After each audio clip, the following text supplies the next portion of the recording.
Halo semua, kenalin aku Salma Talita Fasti, NIM 002316 dari kelompok B9. Nah, jadi pada kali ini aku bakal ngejelasin 3 materi terkait ereksi ejakulasi, mekanisme fertilisasi sampai implantasi embrio, dan juga alur perjalanan urin. Jadi yang pertama ini aku bakal ngejelasin tentang ereksi sama ejakulasi. Nah, jadi ereksi sendiri itu kan merupakan kondisi di mana penis pria itu bakal membesar, memanjang, dan menjadi keras. Nah, bisa dilihat pada gambar ini, penisnya itu kan memanjang ya.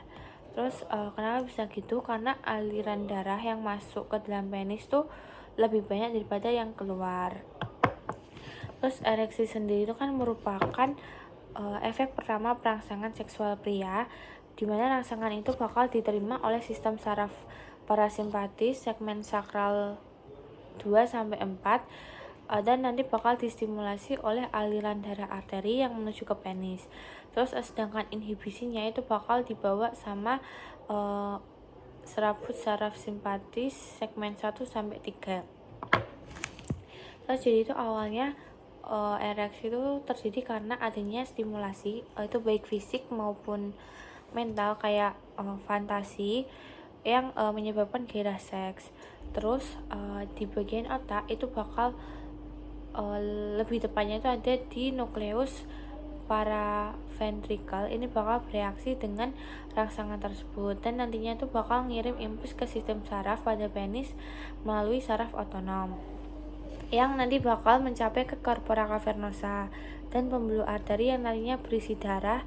Kemudian sebagai tanggapan terhadap sinyal itu, serat otot corpora cavernosa ini bakal menjadi rileks dan terjadi peningkatan volume aliran darah yang menuju ke penis. Dan peningkatan aliran darah ini tuh bakal memperluas ruang sinusoidal dalam korpora, dan kemudian tuh bakal merenggangkan selubung di sekitarnya yang disebut tunika. Nah, akibat dari tunikanya itu yang merenggang, itu bakal menghambat pembuluh darah vena untuk membawa darah keluar dari corpora cavernosa. Terus darah yang terperangkap ini bakal nyebabin tekanan jadi sangat tinggi, dan akhirnya tuh penis bakal ereksi. Terus kemudian saat terjadi orgasme, sinyal dari otak itu akan berubah secara drastis dan terjadi peningkatan mendadak produksi noradrenalin di alat kelamin, sehingga tekanan pada korpora itu ikut menurun juga dan bisa melemaskan tunikanya, sehingga memungkinkan darah itu bakal mengalir keluar dari penis. Akibatnya tuh penis bakal menjadi lembek. Terus yang kedua, aku bakal ngejelasin tentang ejakulasi. Nah, ejakulasi ini tuh bakal terdiri dari 2 tahap, emisi sama ejakulasi. Nah, kalau yang emisi itu merupakan transmisi cairan semen ke dalam uretra, sedangkan yang ejakulasi itu merupakan keluarnya cairan semen dari ostium uretra externum. Terus ketika proses emisi ini tuh dinding ductus deferens itu bakal berkontraksi. Terus otot-otot kelenjar dari vesicula seminalis sama bulbus uretralis sama sphincter vesica urinaria ini juga ikut berkontraksi. Sedangkan pada ejakulasi ini bakal nyebabin kontraksi dari arteriae helicinae, sehingga nanti bisa ngalirin darah ke venula, dan nanti bakal ditambah sama musculus bulbus spongiosum sama ischio cavernosum, sehingga nanti ada dorongan mekanisme untuk mengeluarkan semen dari uretra. Nah, proses ejakulasi sendiri itu bakal ada di bawah pengaruh saraf otonom, yaitu saraf simpatis, reseptor aferen oleh nervus pudendus centrum, nanti bakal membawa rangsang menuju ke segmen lumbalis 1-3 sebagai efektor. Terus di sini aku bakal ngejelasin kelenjar-kelenjar apa saja yang ada yang berperan pada saat peristiwa itu terjadi, peristiwa ereksi ejakulasi. Nah, itu ada 3 kelenjar. Yang pertama tuh ada glandula vesicula seminalis itu di bagian sini. Terus ada glandula prostata sama glandula bulbo uretralis. Nah, untuk glandula vesicula seminalis ini tuh yang kayak ini. Terus jumlahnya tuh ada 2, berlobulus, dan letaknya itu ada di posterior dari vesika urinaria sama di medial dari ductus deferens. Terus vesicula seminalis itu merupakan invaginasi dari dinding ductus deferens. Fungsinya tuh untuk menghasilkan sekret yang nanti bakal dicampur sama cairan semen, yaitu sekretnya itu mengandung fruktosa yang berfungsi untuk nutrisi sperma sama prostaglandin yang fungsinya tuh untuk motilitas sperma. Dan juga si vesicula seminalis ini tuh fungsinya tuh untuk memberikan kontraksi pada dindingnya selama ejakulasi. Jadi selama kontraksi itu bakal ngedorong isinya ke ductus ejaculatorius dan akhirnya sperma bakal keluar ke uretra. Selain itu, vesicula seminalis ini juga berfungsi untuk mengkoagulasi semen setelah ejakulasi. Nah, si vesicula seminalis ini nanti bakal divaskularisasi sama 2 arteri, yaitu arteri vesicalis inferior sama arteri rectalis media. Dan untuk venanya itu bakal bermuara ke vena iliaca interna. Terus kelenjar yang kedua itu ada glandula prostat.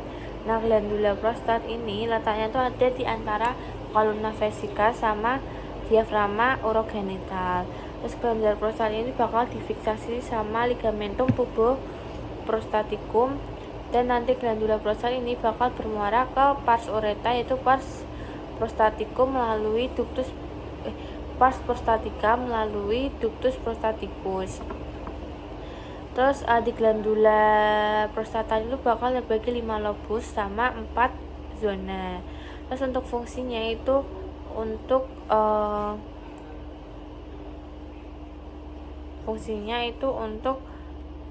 penghasil cairan tipis seperti susu yang mengandung asam sitrat sama fosfat asam yang nantinya bakal ditambahkan saat ejakulasi. Nah, sekret prostat ini sifatnya tuh alkali sehingga nanti bisa menetralkan suasana asam di dalam vagina. Terus kelenjar yang ketiga, yang terakhir itu ada glandula bulbo-uretralis. Ini tuh kecil dan letaknya tuh ada di dalam diafragma urogenital, di bawah musculus sphincter uretra externum, sama nanti tuh salurannya bakal bermuara ke uretra yang pars spongiosum. Terus untuk fungsinya sendiri nanti bakal berfungsi untuk menghasilkan sekret pada fase ereksi, yaitu berupa cairan mukus yang berguna untuk pelumas saat ingin melakukan hubungan seksual.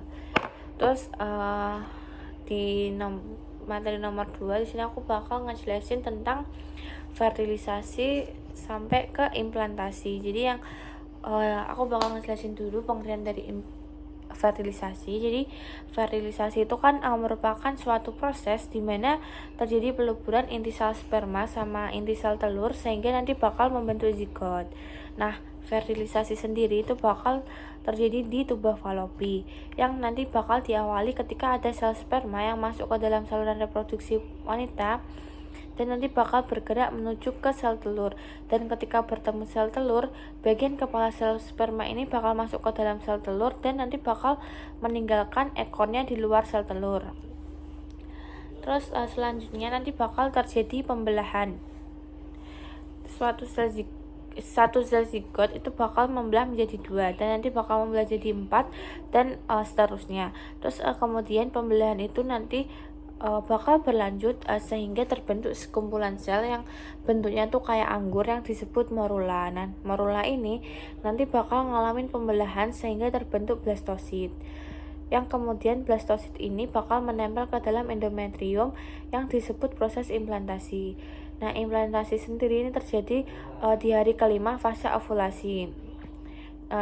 Implantasi ini kan merupakan hasil kerja dari sel-sel trofoblast yang berkembang di permukaan blastokista, dan sel-sel ini tuh bakal mensekresi enzim proteolitik yang mencerna dan mencairkan sel-sel endometrium uterus yang berdekatan.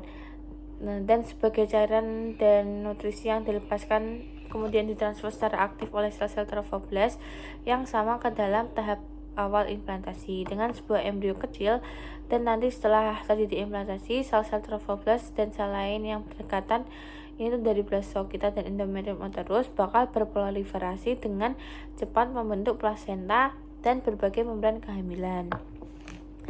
Terus sel stroma endometrium ini bakal berubah jadi sel desidua yang karena pengaruh dari progesteron, dan nantinya bakal terus mensekresi lebih besar glikogen, protein, lipid, sama mineral yang penting untuk makan embrio pada awal kehidupan atau pada 8 minggu awal kehamilan. Terus yang ketiga aku bakal ngejelasin tentang alur perjalanan urin, dan aku bakal ngejelasin tentang mekanisme dari berkemih. Jadi untuk alur perjalanan urin itu bakal melewati 3 tahap, yaitu filtrasi, reabsorpsi, sama augmentasi. Terus jadi yang pertama itu filtrasi itu bakal terjadi di badan Malpighi. Ini itu merupakan bagian dari nefron ginjal yang termasuk dari glomerulus sama kapsula Bowman. Nah, fungsi dari glomerulus yang utama itu untuk menyaring semua zat sisa yang larut dalam darah dan mengeluarkan cairan sekaligus kelebihan elektrolit yang ada di dalam tubuh. Nah, zat yang bisa melalui penyaringan glomerulus itu cuma zat-zat yang memiliki molekul kecil. Nah, contohnya itu ada air, glukosa, asam amino, garam atau ion anorganik, sama urea yang enggak ada protein sama eritrositnya. Terus kemudian nanti tuh urin primer tuh bakal masuk ke tubulus proksimal, lalu berlanjut ke fase berikutnya, yaitu penyerapan kembali atau reabsorpsi berbagai zat yang masih diperlukan oleh tubuh. Nanti di sini tuh bakal menyerap glukosa, asam amino, sama ion-ion anorganik kayak Na+, Ka+, Ca2+, Cl-, HCO3-, HPO4-, sama SO4-. Terus pada tahap ini pembuluh darah itu bakal mengelilingi tubulus dan menghasilkan urin sekunder atau sisa metabolisme nitrogen dan urea. Terus proses ini tuh bakal kembali berlangsung sampai ke bagian lengkung Henle, baik yang descendant maupun yang ascendant. Terus kemudian urin sekunder ini bakal masuk ke tubulus contorus distal, dimana tahapan proses pembentukan yang terakhir itu kan augmentasi sama atau pengumpulan. Nah, urin sekunder ini yang berasal dari tubulus contorus distal itu nanti bakal turun dan menuju ke tubulus collectivus atau saluran pengumpul. Kemudian urin itu bakal masuk dalam pelvis renalis dari saluran pengumpul dan bakal mengalir ke ureter atau vesika urinaria. Dan saat vesika urinaria ini penuh, urin tuh harus keluar dari tubuh melalui saluran uretra. Urin sesungguhnya itu bakal berisi urea, asam amino, sisa-sisa metabolisme, protein, dan zat-zat yang berlebihan dalam darah seperti vitamin, misalnya tuh vitamin B, vitamin C, obat-obatan, hormon, sama garam mineral. Terus untuk mekanisme berkemih sendiri, berkemih itu kan bisa juga disebut miksi ya. Dan berkemih itu merupakan proses pengosongan dari vesika urinaria yang diatur bisa secara refleks berkemih maupun kontrol volunter. Terus refleks berkemih ini bakal dimulai ketika reseptor renggang di dalam dinding vesika urinaria ini terangsang. Terus vesika urinaria pada orang dewasa itu bakal itu dapat menampung sekitar 250 sampai ke 400 mili urin sebelum tegangan di dindingnya tuh mulai cukup meningkat untuk mengaktifkan reseptor renggang.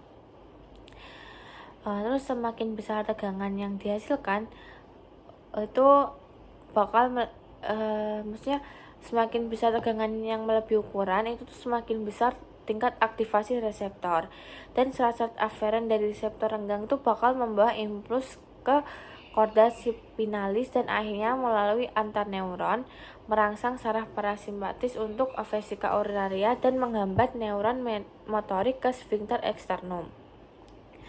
Terus stimulasi saraf parasimpatis vesika urinaria ini bakal menyebabkan organ ini berkontraksi. dan mengalami perubahan bentuk. Vesika urinaria selama kontraksi secara mekanis akan menarik terbuka sphincter internum. Terus secara bersamaan sphincter externum itu bakal melemas karena neuron-neuron motorik itu bakal dihambat. Terus ketika kedua sphincter terbuka, itu urin bakal terdorong melalui uretra oleh gaya yang ditimbulkan oleh kontraksi kandung kemih atau kontraksi dari vesika urinaria. Terus kemih itu kan dapat berlangsung sesuai keinginan kita ya, atau sesuai yang bersangkutan, dan bukan ketika pengisian vesika urinaria pertama kali mengaktifkan reseptor renggang. Jika waktu refleks mixi yang dimulai tersebut kurang sesuai untuk berkemih, yang bersangkutan itu dapat dengan sengaja mencegah pengosongan vesika urinaria dengan mengencangkan sphincter externum dan diafragma pelvis. Dan kemudian impuls eksitatorik voluntar dari korteks cerebrum itu bakal mengalahkan sinyal inhibitorik refleks dari reseptor renggang ke neuron-neuron motorik yang terlibat, sehingga otot-otot ini tuh tetap berkontraksi dan tidak ada urin yang keluar nantinya. Nah, selain itu berkemih itu kan juga bisa dimulai dengan sengaja ya, walaupun vesika urinaria itu tidak terenggang.